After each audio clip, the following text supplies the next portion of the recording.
Takže ahoj, my vás vítáme na hradě Richtburg. Dovnitř nepůjdem, protože já nevím, jestli tam jsou dneska prohlídky, jestli vůbec jsou nějaké prohlídky, ale kvůli tomu nejsme tady. Dneska si zkusíme magnet, takhle u hradu. Teď to přesně nepůjde vidět, ale tam dole je řeka a teď je to, já nevím jak daleko od toho hradu, fakt kousíček. Tak to tam určitě proházíme, že by ty nálezy mohly být fakt perfektní.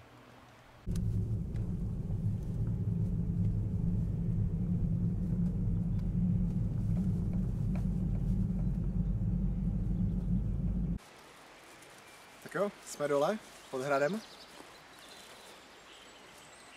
Krásně jdou vidět ty hradby, to je masakr, tam se nikdo nemohl dostat nahoru. No a ta řeka je přesně takhle dole. Takže když házeli mrtvoly, jak to tam muselo padat přímo do řeky. Začneme tady pod tím mostem. A já nevím, jestli budeme moc dolů, protože to vlezeme na soukromý pozemek. Co myslíš? Uvidíme. Uvidíme? Tak jdem.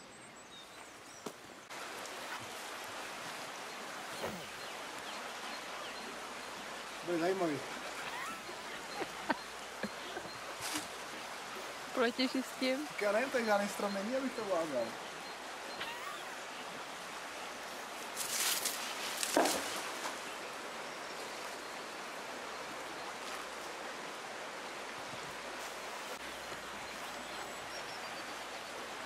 Toto hovno. První mince v Zapadákově. Dívej na to.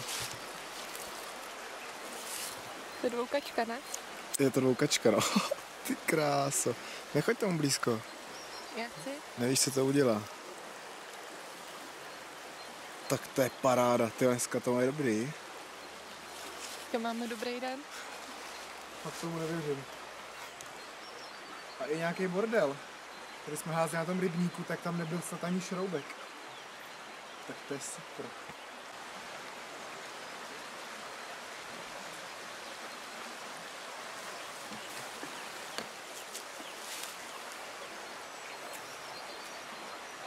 Nic?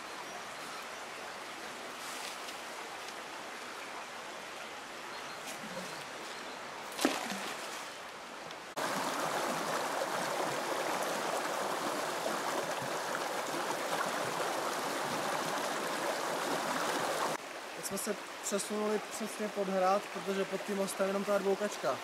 Ale úplně v pohodě, když nic nenajdeme, tak půlkoruna dobrá.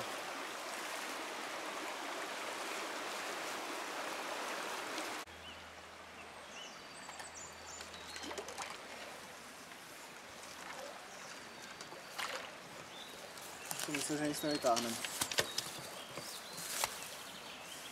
To bude nějaký kolo bejvalý.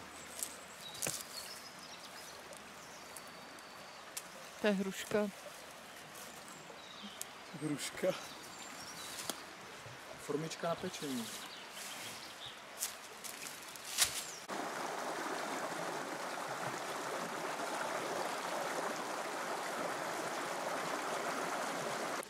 No, tak se asi za dnešek omlouváme. My jsme si to užili, příroda nádherná, až na ty nálezy, no. Voukačka, kus železa. Čekala jsem, že toho bude víc. Viď, Kláry. Ty jsi taky čekala, že tam nějakou sekírku. Ale tak nic. Tak ještě jednou se omlouváme, třeba to bude příště lepší a mějte se krásně. Tak ahoj. Čau.